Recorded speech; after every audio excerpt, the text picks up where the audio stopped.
The anonymous email arrives 2 weeks before Christmas.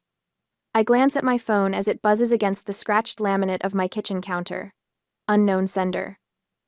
Subject line: They're using you. My finger hovers over the delete button, probably just spam, but something pulls me back. Call it instinct, call it 32 years of waiting for the other shoe to drop. I tap it open. No message, just a single video attachment. I click play. The screen fills with my parents' living room, the house I'm still paying the mortgage on. The camera angle is slightly crooked, as if someone's recording discreetly. My father, Gideon, lounges in his leather recliner, the one I bought him last Father's Day. My mother, Meryl, perches on the arm of the sofa, wine glass dangling between manicured fingers. And there's my brother, Corbin, sprawled across the couch like he owns it, though at 25, he hasn't paid for a single thing in his life. They're laughing. Not the polite chuckles they offer at my jokes during our weekly dinners, but real, uninhibited laughter. She's so practical. My mother scoffs, rolling the word practical around her mouth like it's something bitter. She's really planning to make us eat her dry turkey on Christmas Eve. Corbin bursts out laughing, nearly spilling his wine. Seriously, she has zero taste. He gestures broadly at the room. Remember that awful painting she bought for the entryway? God. My stomach tightens. That painting cost $300 money I'd saved for a new winter coat. Dad raises his glass, his voice dropping to a conspiratorial tone. A toast to Rosie's bonus. Can't wait for Aspen. Aspen? What Aspen trip? But it's Corbin's next line that stops my heart. He lifts his glass, smirking. Just as long as the workhorse keeps pulling. The screen blurs as a rush of heat floods my face. Workhorse. The room spins, and suddenly I'm not here anymore. I'm 25 years old again, sitting at my old desk, staring at my laptop screen with burning eyes.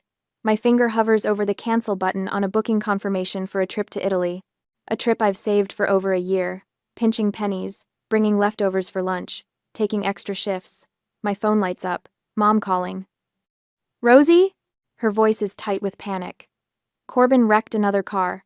The insurance won't cover it. We don't know what to do. I look at the Italy confirmation page. 14 days exploring Tuscany. A dream postponed from college, from my first job, from every other time something more important came up. How much do you need? I hear myself ask.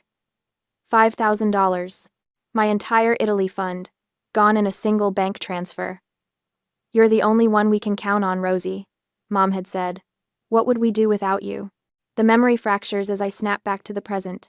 The video continues playing. They're discussing their Christmas lists now, what they expect from me. A new watch for Dad, some designer purse for Mom. Corbin wants a high-end sound system for his studio. And suddenly, the pain isn't dull and familiar. It isn't the resigned ache I've carried for years. It's a cold, clear, liberating rage that straightens my spine and clears my vision. I look around my small rental apartment, really look at it. The worn furniture I've kept because it still works fine. The bare walls because decorating is an unnecessary expense. The tiny kitchen with appliances from the 90 seconds. A cage I built for myself, brick by brick, sacrifice by sacrifice. My phone buzzes again, a text from Mom. Don't forget to pick up that nice bourbon your father likes for Christmas Eve dinner. I place the phone face down on the counter. My hands aren't shaking anymore. This, I whisper to the empty apartment, is the end. The words hang in the still air. Not a melodramatic promise, not an empty threat, just a simple, inescapable truth. For 7 years, I've been the family ATM, the dutiful daughter, the responsible one, the workhorse. No more. I pick up my phone again and watch the video one more time. Each laugh, each dismissive comment, each casual cruelty carving away the chains of obligation I've wrapped around myself. I notice a detail I missed, a glint of a ring on a hand briefly visible at the edge of the frame. Whoever recorded this was in the room with them, watching this happen, and decided I deserved to know. I don't recognize the hand, but I silently thank its owner. Some betrayals are a gift. I stand up straight, walk to my laptop, and open my bank account. The annual bonus notification blinks at me from the screen. 6 figures, the money my family is already spending in their minds. For the first time in my adult life, I smile at my bank balance and think, mine. Not their house payment, not Corbin's next mistake, Not my parents' vacation, mine. I take a deep breath and begin to type. It's time to make some changes. The rage gives way to clarity. I watch the video again, focusing this time not on the mockery but on the details. My finger hovers over the screen, rewinding to catch what I missed. There, Corbin, lounging with his feet up on Mom's coffee table, the one I helped her pick out last year. She just gave me $1,000 for art supplies last week. He brags, making air quotes with his fingers. I used it to buy this 8K TV. He gestures toward something off camera with a smug grin. Dad laughs, tipping back his bourbon. Now that's art. My stomach knots. That $1,000 was from my last paycheck, money I'd sent when Corbin called, claiming he needed supplies for a gallery showing that would finally get his career started. I'd skipped lunch for 2 weeks to make up the difference in my budget. This isn't just emotional betrayal, it's fraud. Plain and simple theft. I set my phone down on the kitchen counter, hands steady now. The kitchen clock ticks loudly in the silence of my apartment. 11:42 p.m. The night feels different, sharper somehow, like someone cranked up the resolution on my life. Mom's face fills my mind, not the cruel, wine-flushed woman from the video, but the tearful, pleading mother who'd called last month about Gideon's emergency dental work. $2,000. Insurance won't cover it, Rosie. You know your father's too proud to ask. I transferred the money immediately, no questions asked. Now I understand. There are two antagonists here, not just one. Meryl, the emotional manipulator who knows exactly which guilt buttons to push, and Gideon, the entitled patriarch who's never held a job longer than 3 years, but somehow deserves a $50,000 truck. Corbin's just the accomplice, the spoiled youngest taking his cues from the masters. The stakes are clear too. My annual bonus, $127,000 this year, lands in my account in 10 days. They're already planning how to spend it on their Aspen trip. My money, my life. End. That familiar guilt, the voice that whispers family comes first, tries to surface but dies quickly. The cozy Christmas Eve dinner I'd been planning, the prime rib I'd already ordered from the butcher, the gifts wrapped and hidden in my closet, it all seems pathetic now. The elaborate ritual of a woman desperate for scraps of approval. My laptop glows from the coffee table. I walk over, pull up my calendar, and dial my boss's cell. It's late, but Diane always answers. Rosalie, everything okay? Her voice is alert despite the hour. I need to take my PTO, I say, surprised by the steadiness in my voice. All 3 weeks, starting tomorrow. A pause. The Kessler account. I closed it this afternoon. The paperwork's done. A $1.2 million deal, my biggest of the quarter. Are you sick? Family emergency? The concern in her voice almost makes me laugh. I just need some time, I tell her. I'll be back for the quarterly meeting. Okay then, she says slowly. You've earned it. I'll process it first thing tomorrow. Thank you. I hang up, already opening a new browser tab. 20 minutes later, I have a first-class ticket to Jackson Hole, Wyoming, leaving at 10 a.m. The Amangani Resort confirms my reservation moments after that, a suite with a view of the Tetons and a heated infinity pool. Next comes the digital lockdown. I log into my bank account, navigate to the automatic payments section, and systematically cancel each one. $2,500 for my parents' mortgage, $700 for Gideon's truck payment, $500 for Meryl's country club dues, and Corbin's $1,000 monthly allowance. The confirmation screens bring a satisfaction I've never felt before. I change every password: bank, email, social media, Amazon, and enable 2-factor authentication on each account. My phone buzzes with verification codes as I methodically secure my digital life. An email to building management takes only seconds to compose. Due to security concerns, please rekey my apartment, 12B, immediately. I'll cover any associated costs. I hit send without hesitation. The clock reads 1:27 a.m. when I make the final call to Elite Catering, where I'd placed a $1,800 order for Christmas Eve dinner. This is Rosalie Prescott, I say when their after-hours service answers. I need to change the delivery address for my December 24th order. Of course, Miss Prescott. What's the new address? I smile for the first time in hours. Fire Station #5 on Madison Avenue. It's a donation. Please include a note. Happy holidays to our local heroes. That's very generous. the woman says. We'll take care of it. Thank you, I say, and end the call. I walk to my bedroom window and look out at the city lights. For 7 years, I've poured my life into a bottomless pit of need, believing that sacrifice meant love. The memory of being called a workhorse should hurt, but instead, it feels like being cut free from a heavy weight. My phone buzzes with a text from Mom. Don't forget we need that check for the roof repair by Friday. Love you. I don't reply. Instead, I silence my phone, place it on the nightstand, and begin to pack for Wyoming. In the morning, I'll be gone. The first flight of my life that isn't for work or family obligation, just for me. My family will discover what happens when the workhorse breaks free. And I'll be watching from 1,500 miles away, sipping champagne in first class. Around 7 a.m., I fold my last cashmere sweater, the one I bought on clearance 3 years ago, and tuck it into my suitcase. The zipper glides smoothly around the perimeter, sealing in my small act of rebellion. 3 weeks at the Amangani in Jackson Hole won't be cheap, but for once, I'm not calculating the cost against anyone else's needs, just mine. My phone vibrates against the nightstand, dancing across the surface like an angry wasp. Gideon's name flashes on the screen. I stare at it for 3 full rings before picking up. Hello? I keep my voice neutral, my fingers still resting on the closed suitcase. Rosalie. My father's voice is a thunderclap. The dealership just called. The truck payment was declined. What the hell did you do? Fix it, now.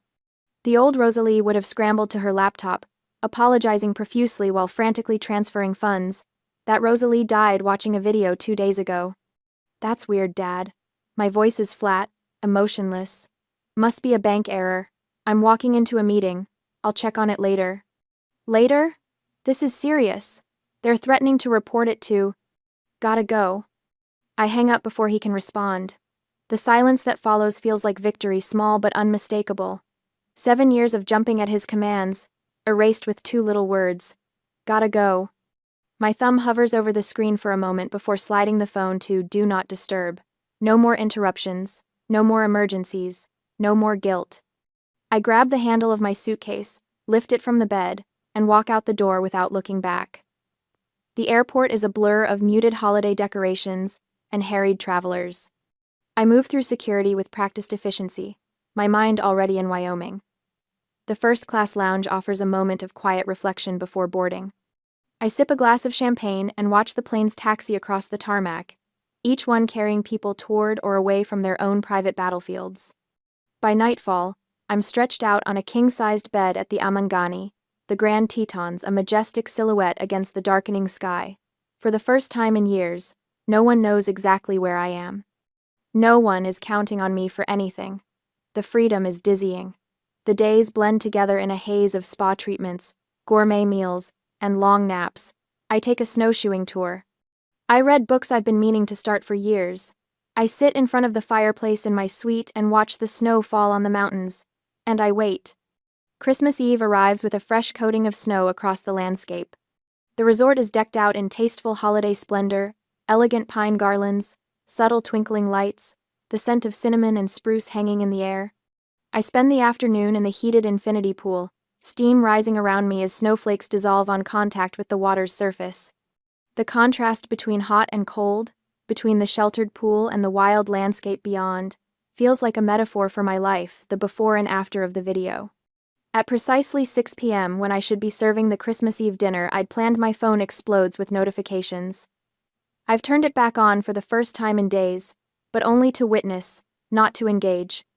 The texts roll in rapid fire. From Meryl, where are you? From Corbin, Mom's freaking out. From Gideon, the door is locked. From Meryl, we're standing outside your apartment. From Gideon, this isn't funny. I take a sip of my mulled wine and open the Ring camera app. There they are, huddled on my apartment landing like confused tourists who've shown up at a closed attraction. Meryl in her cashmere coat, the one I bought her last Christmas. Gideon stomping his feet against the cold, his face a storm cloud. Corbin leaning against the railing, checking his phone, probably texting me for the 10th time. I watch as confusion morphs into frustration, then anger. Meryl rings the doorbell repeatedly, as if persistence might magically produce me.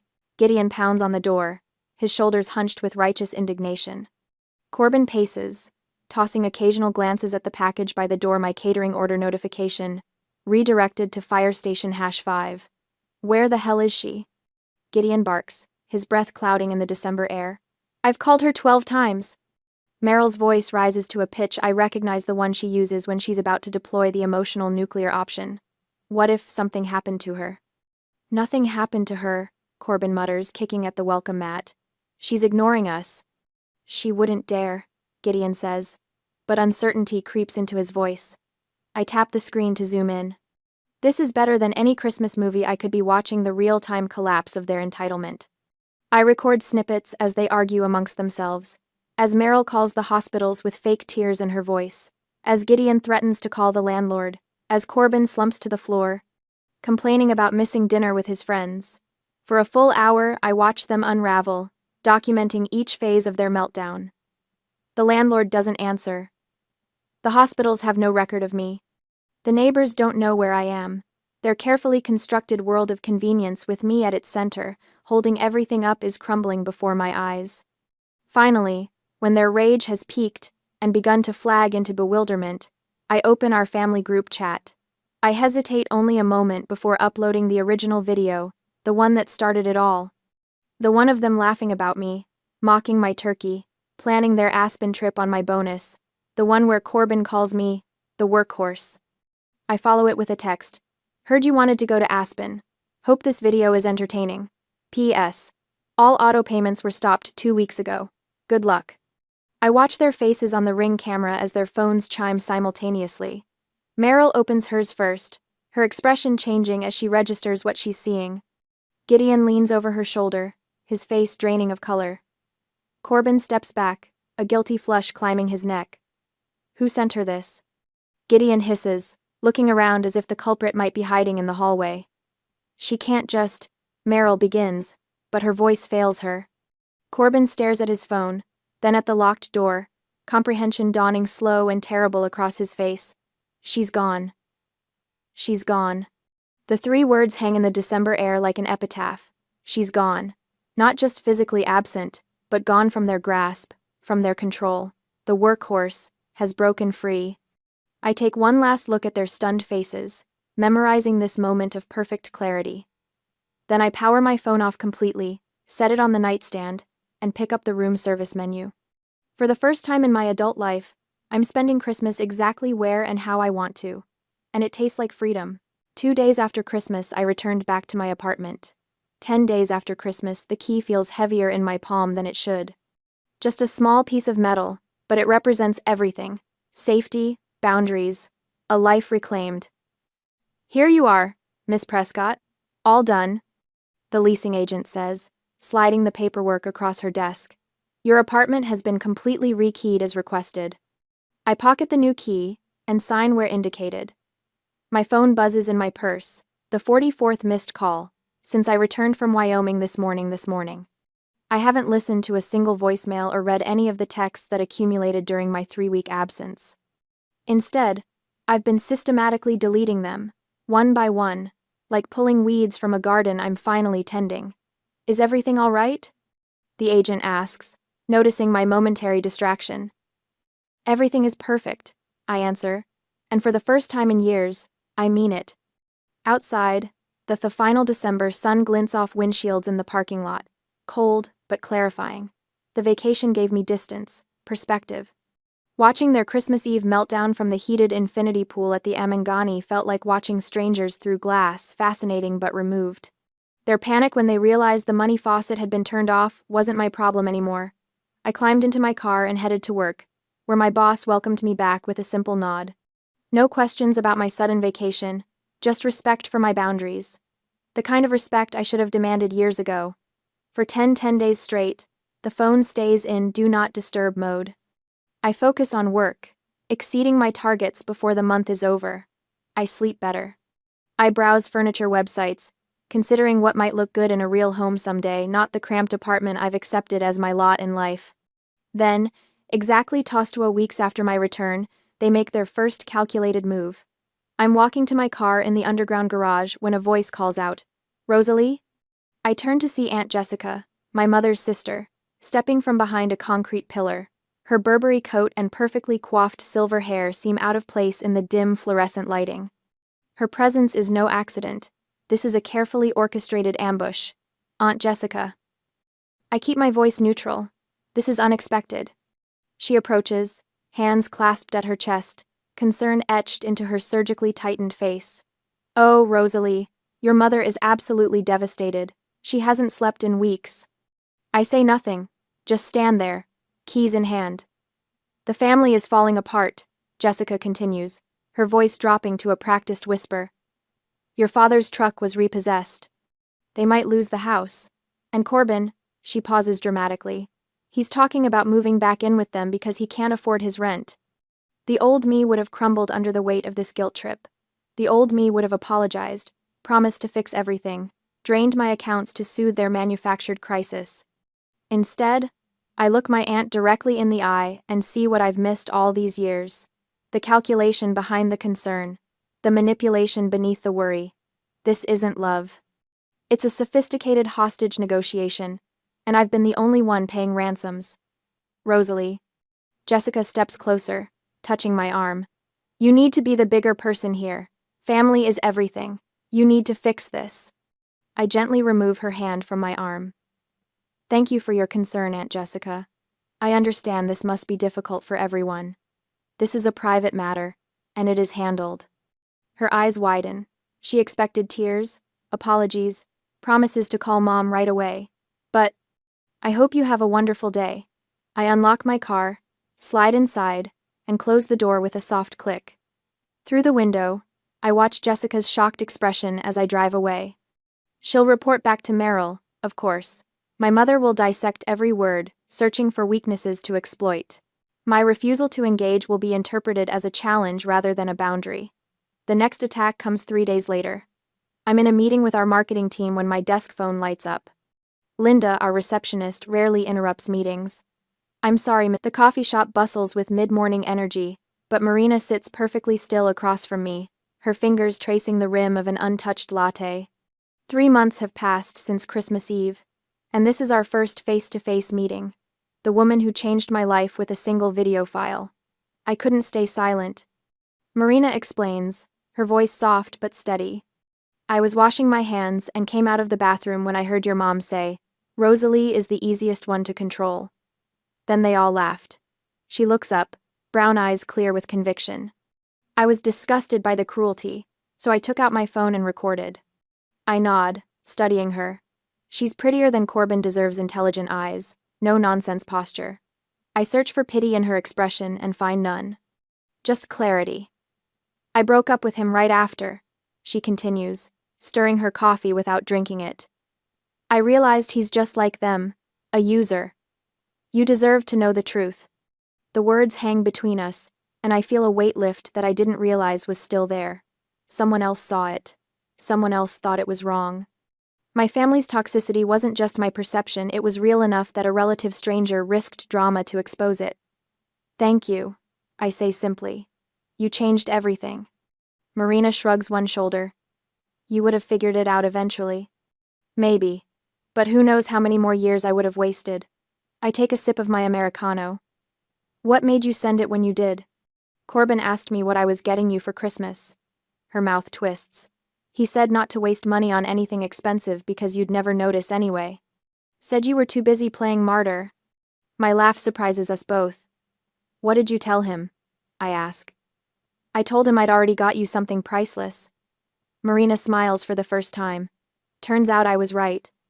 On the drive home, I take a detour. The morning sun glints off the ornate sign reading, Oakwood Estates, a gated community on the north side of town. I slow down as I pass the sales office, my heart quickening as I scan the security features, the tall, wrought iron fence, the state-of-the-art call box, the roving security patrol. The trap I've been setting isn't the kind my family would expect. It isn't revenge served hot. It's freedom, security, and distance served with complete financial independence. With an extra $4,000 a month now in my bank account, including the $2,500 mortgage payment I no longer make on their house. I've quietly secured a mortgage on a 4-bedroom home with a garden, a security system, and most importantly, a gate between me and them. A week later, my phone buzzes. Marina again. A screenshot of Corbin's Instagram post from last night. The image is pathetic.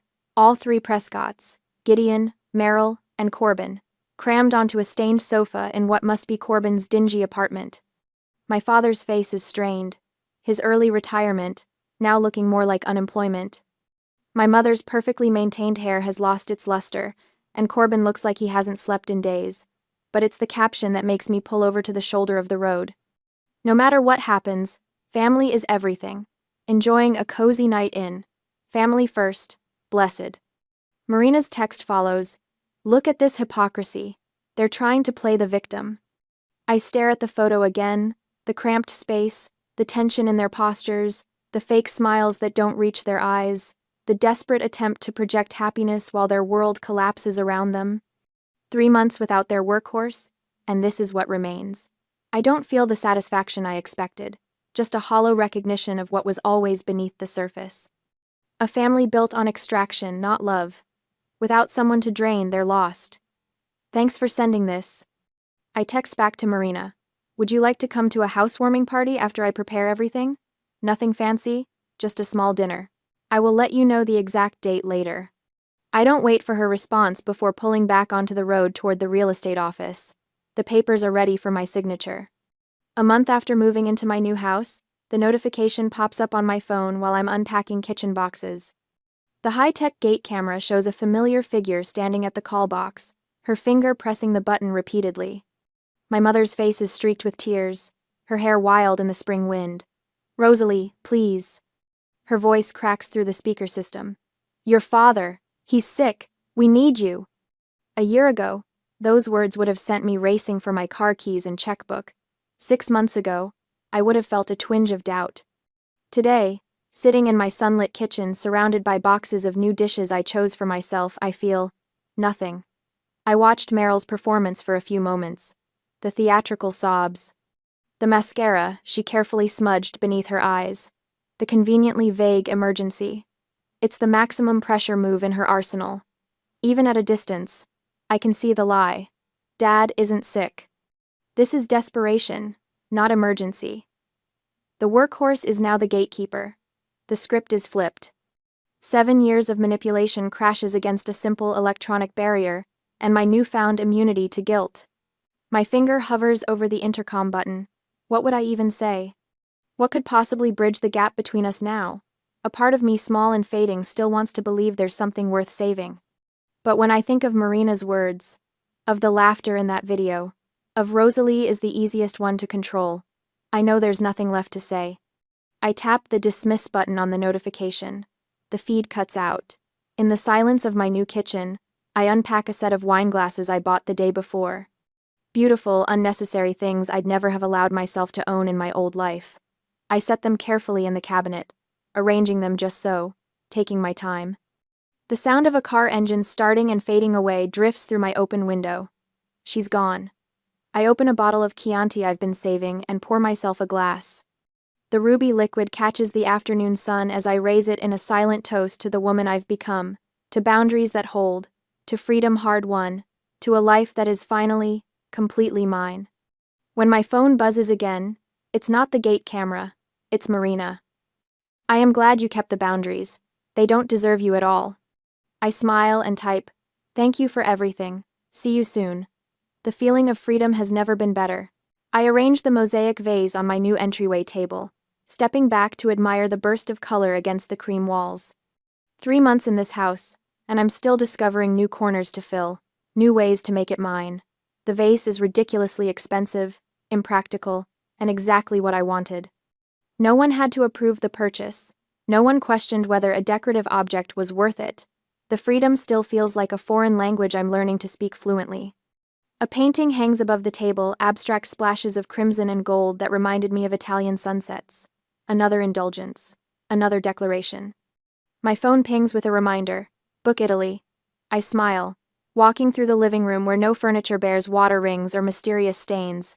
Everything here was chosen by me. For me. A visible record of my new priorities. In my home office, not a converted closet like in the old apartment, but a real room with tall windows and bookshelves. I settle into my leather chair. My laptop waits on the desk, open to a travel site. First-class tickets to Rome, a month-long itinerary through Tuscany, the Amalfi Coast, Venice. The trip I canceled 7 years ago to bail out Corbin. The cursor hovers over the purchase button.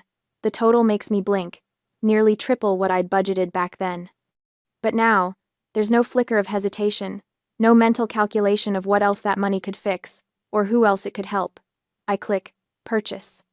The confirmation appears, and I feel nothing but satisfaction. No guilt, no worries, no imaginary balance sheet where my needs always registered in red. The doorbell chimes, pulling me from my thoughts. Through the security camera feed, I spot Marina on my porch, holding a bottle of wine. "You're officially the first guest to use the front door instead of the gate intercom," I tell her, swinging the door open. Marina laughs, handing me the wine. Historic moment. Should we take a picture? I usher her inside, watching her eyes widen in space. "This is gorgeous, Rosalie. It feels like you." That's the best compliment. I led her to the kitchen where dinner waits, a meal I cooked because I wanted to, not because I owed anyone anything. Over pasta and wine, we talked about everything except my family. Not because they're taboo, but because they're irrelevant. When Marina finally brings up Corbin, "He asked about you again." I find I can listen without that old twist in my stomach. "He'll figure it out eventually," I say, refilling our glasses. "Or he won't. Either way, it's not my problem anymore." 2 weeks later, I'm at my desk reviewing quarterly numbers when Jenna, our newest sales rep, drops into the chair across from me. Her face bears the tight, pinched look I recognize from my own mirror, years ago. "Everything all right?" I ask, though I already know it isn't. "My sister's kid needs braces," she sighs. $5,000. She asked if I could help since I make so much money now. Her fingers form bitter air quotes. "And you're considering it," I say. Not a question. She's family, and my nephew is a good kid, and... I lean forward, cutting her off. "Let me give you some advice. Don't ever set yourself on fire just to keep someone else warm. Your value is non-negotiable." Her eyes widened slightly. "Trust me," I add. "I've been the human torch. The scars take years to heal." The morning of my flight to Italy, I stood in my bedroom, zipping my suitcase closed. Everything I need, nothing I don't. The simplicity feels luxurious. I carry the suitcase downstairs, through the house that belongs only to me. At the front door, I pause to set the security system, then step outside into the bright morning sun. The warmth touches my face, and I smile, not the tight, people-pleasing smile I perfected over years of giving away pieces of myself, but something real and unhurried. The workhorse has been released from her harness. The journey is finally mine.